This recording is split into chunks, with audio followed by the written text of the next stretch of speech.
अस्सलाम वालेकुम वीवर्स, अल्लाहुम्मा सल्ली अला मुहम्मद व आलि मुहम्मद। आज इस वीडियो के ज़रिए तमाम लॉ के स्टूडेंट्स के साथ लॉ स्किल्स में सिविल प्रोसीजर कोड 1908 ऑर्डर 5 को जनाब डिस्कस करेंगे। Both of the language Urdu अंग्रेज़ी में, जो कि विड्रॉ स्वीट के हवाले से है कि हम जो है सिविल प्रोसीजर कोड ऑर्डर 5 1908 के मुताबिक जो ऑर्डर है हमारे पास, ऑर्डर नंबर 23, जिसका जनाब जो है हमारे पास जो शिक नंबर 1 है, ए और बी और 2 के मुताबिक जो है हम कैसे पुरानी स्वीट जो है जो कोर्ट्स दायर की हो उसे जनाब विड्रॉ करना है और उसकी जगह नई स्वीट दायर करनी है, या पुरानी स्वीट का कोई हिस्सा हमने जो है वो मुस्तरद करवाना है। तो इस हवाले से एक जजमेंट भी शेयर करूँगा और इस हवाले से आप लोगों का नज़रिया जो आपको प्रैक्टिकल फील्ड के हवाले से मोस्ट इंपॉर्टेंट है वो भी देंगे। अब इस हवाले से थोड़ा सा बात करते हैं। जहां मुद्दई ने अपना दावा वापस लेने के लिए दरख्वास्त दी थी या अपने दावे या इसके किसी हिस्से को तुर्क करने की दरख्वास्त की थी, अदालत की इजाज़त के साथ, नया मुकदमा लाने की इजाज़त के साथ, ये अदालत के पैरामीटर्स के अख्तियार में था, जो कि सिविल प्रोसीजर कोड ऑर्डर जो है 13 के शिक नंबर 1 ए और बी और 2 के मुताबिक जनाब आला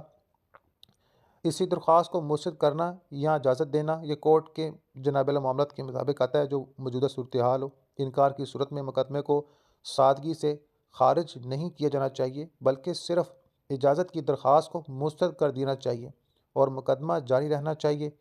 इस तरह ज़ाहिर है कि मुद्दई को ये हक़ हासिल होगा कि वो अपने मुकदमे को वापस लेने या ना करने का फ़ैसला करने का फ़ैसला करे, यानी एक ख़ुद इत्मादी लाए और अपनी डिटेल बयान करे और जनाब शिक के मुताबिक कोर्ट फ़ैसला करेगी कि आया इसमें इसको मुस्तरद करना है, कुछ हिस्सा इसका डिनाई करना है, समथिंग लाइक दैट, और नई स्वीट का इसको इजाज़त देनी है कि नहीं देनी। इसमें कोई दुश्वारी नज़र नहीं आई, सिवाय इसके कि अदालत को इजाज़त के जवाज़ के लिए अपनी वजूहात रिकॉर्ड करना पड़ेंगी, जो कि किसी भी सूरत में इस तरह रिकॉर्ड की जाएंगी। ताहम मसले का सामना था जहाँ वाज़िया और वाज़ेह अल्फाज में दरख्वास्त को मुस्तरद नहीं किया गया था, फिर भी मुकदमा को रिकॉर्ड वापस लेने की वजह से खारिज कर दिया गया था। अब यहाँ पर देखें, जब भी कोई शख्स किसी भी स्वीट को विड्रॉ करता है तो इसे स्टेटमेंट देनी पड़ती है, क्या है, किस वजह की बिना पर इसे विड्रॉ कर रहा है। फिर अदालत देखती है और उसे विड्रॉ करती है। मुकम्मल जो है वो एक प्रोसेस होता है।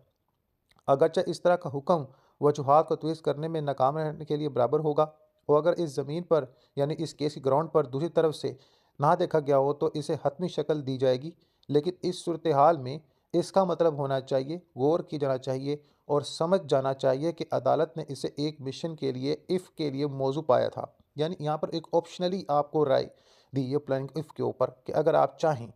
तो इस हवाले से मामला को जो हैं किसी और दिशा में ले जा सकते हैं। बाकी ताज़ा रही बात ताज़ा मुकदमा, क्योंकि ये वो महफूज कोर्स था जिसकी पैरवी इंसाफ के मफाद और फ़रोग़ में की जानी चाहिए, बसूरत दीगर मुद्दई के साथ संगीन तासुब होगा। जैसा कि हमारे पास ये ऑर्डर है, ऑर्डर 23, जिसकी शिक नंबर 1/3 सिविल प्रोसीजर कोड। अब इसकी बारी का सामना करना पड़ेगा और एक फॉलो मौकस में छोड़ दिया जाएगा। सिविल प्रोसीजर कोड 1908 ऑर्डर 5 और जनाब in the light of order 23, जिसकी शिक नंबर 1 और शिक बी, इसका बी और 2 हिस्सा, जो ताज़ा मुकदमा दायर करने की इजाज़त के साथ सूट वापस लेना या दरख्वास्त के लिए अदालत की तरफ से इजाज़त के साथ मुकदमा वापस लेने की आज़ादी के साथ ताज़ा मुकदमा कायम करने के लिए अगर दूसरा कोई काफ़ी अपना ना रहे, यानी कोई बुनियाद ना रहे दूसरी, इस ऑर्डर के मुताबिक हम शिक नंबर 1 और 2 बी के मुताबिक जो है हम केस की ग्राउंड और इसके दायरा कार और इसके मायने के लिए CPC का मुकम्मल सहारा लेंगे इस शिक्स का। बल्कि काबिल इत्तला होने के लिए ये भी ज़रूरी था कि इजाज़त तलब दरख्वास्त में ज़ाहिर किए गए हक़ाइक़ कानून में एक ग्राउंड के बराबर हों,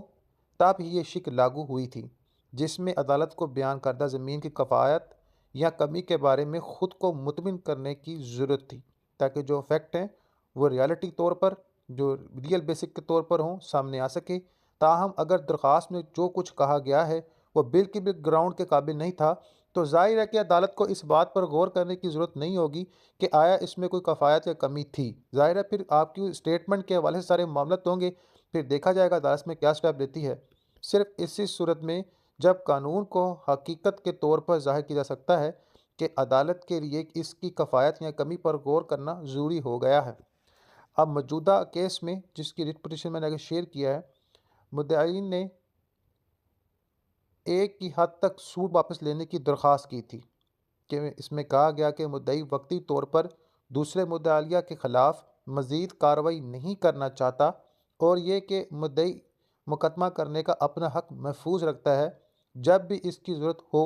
कानून में कोई बुनियादी नहीं थी। अब ज़ाहिर देखें कि इसमें वो लचकचार है जिसे हम किसी चीज़ को होल्ड करना भी कहते हैं, या किसी चीज़ की पेचीदगी को देखने के लिए या फैक्ट्स को समझने के लिए, समथिंग लाइक दैट। तो उसका हक़ है, लेकिन इस तरह के हवाले से कोर्ट इजाज़त देगा कि उसको डिले करना है, स्टे करना है, मुस्तरद करना है। मुद्दई को अपना मुकदमा दायर करने की इजाज़त नहीं दी जा सकती थी और फिर इसकी अपनी मर्ज़ी या अपनी खुशी से जो कानूनी चाराजोई है, इससे जनाब आला बाहर निकल कर दोबारा मैदान में दाखिल होने के लिए जब इसकी मर्ज़ी थी, ये सारे मामलात को जो है ना वो फिर हतमी सूरत केस की नौइयत और जज साहब के इख्तियार में। ट्रायल कोर्ट ने बजा तौर पर इस मुकदमे को खारिज कर दिया था, जैसा कि वापस लिया गया यानी विड्रॉ किया गया था और नए मुकदमे को दायर करने की इजाज़त नहीं दी थी। अदालत ने क्यों इजाज़त नहीं दी? ज़ाहिर है कि इन्होंने जब केस विड्रॉ किया होगा तो जो वहाँ पर स्टेटमेंट दी होगी, वो स्टेटमेंट इस हालत में नहीं होगी कि उसकी जो स्टेटमेंट है इस केस की बेस ग्राउंड और ऑर्डर्स जो है वो 23 की जो है शिक नंबर 1A2B के मुताबिक जो है सारे मामला होते हों। ज़ाहिर है जब आपने किसी केस को विड्रॉ करना है तो एक मुकम्मल रिकॉर्ड होता है कि आया आप इसे विड्रॉ क्यों कर रहे हैं, और फिर इसके बाद अगर कोई शख्स इसको होल्डिंग पर लेता है तो फैक्ट बयान करता है तो अदालत इस पर नज़रसानी करती है जो उसकी जुरिडिक्शन है, जिसके मुताबिक सारे मामलों को देखती है कि आया सूट जो फाइल की है इसका कुछ हिस्सा मुस्तरद करने के हवाले से है मामला या नहीं है, या मुकम्मल सूट मुस्तरद करनी पड़ेगी। और फिर इसके बाद इसी शख्स को इसी लेवल पर नया मुकदमा करने का हक़ होगा। अब इसके हवाले से केस की एक नौइयत बहुत ज़रूरी है और दूसरा ये नहीं है कि कोई शख्स अपनी मर्ज़ी से आए, स्वीट फाइल करे और जनाब स्वीट फाइल करने के बाद केस प्रोसेस में आता है, प्रोसीडिंग शुरू होती है, तो मिडिल ऑफ द केस वो ये कहे कि जी मैं अभी इसको रोकना चाहता हूँ या कुछ हिस्सा वापस लेना चाहता हूँ, मैं अपने सामने पार्टी के पर कोई कार्रवाई करना नहीं चाह रहा हूँ या मुझे थोड़ा वक्त दें। तो ये एक नाकस अमल है। इस अमल को देखते हुए अदालत को इस बात का मुकम्मल इख्तियार है, मैं आपको बता दूं, कि वो केस को मुस्तरद भी कर सकती है और इसके जवाज़ में जनाब आला जो मुद्दई है उससे पूछ भी सकती है कि आया किस बिना पर ये मामला कर रहा है, फिर वो मुकम्मल स्टेटमेंट दे तो केस ही विड्रॉ कर ले और दोबारा फिर वो केस जो है ना वो करने का हकदार या हक जवाज़ नहीं रखता होगा। इसलिए अगर आपका कोई ऐसा कोई क्लाइंट है जो इस तरह के मनवियत का केस लेके आता है, तो सबसे पहले केस की बेसिक ग्राउंड को चेक करना होगा और फिर पुरानी फाइल को विड्रॉ करने के बाद अदालत के सामने मुद्दे को ओपन एंड शट बयान करना होगा कि आया कि केस का मुद्दा ये है और इस स्वीट में थोड़ी सी प्रॉब्लम्स या स्वीट्स को विड्रॉ करके एक सही दिशा में ले जाना और सही फैक्ट की जनाबल एक्सप्लेनेशन करना और कानून के तकाजे पूरे करना ज़रूरी है।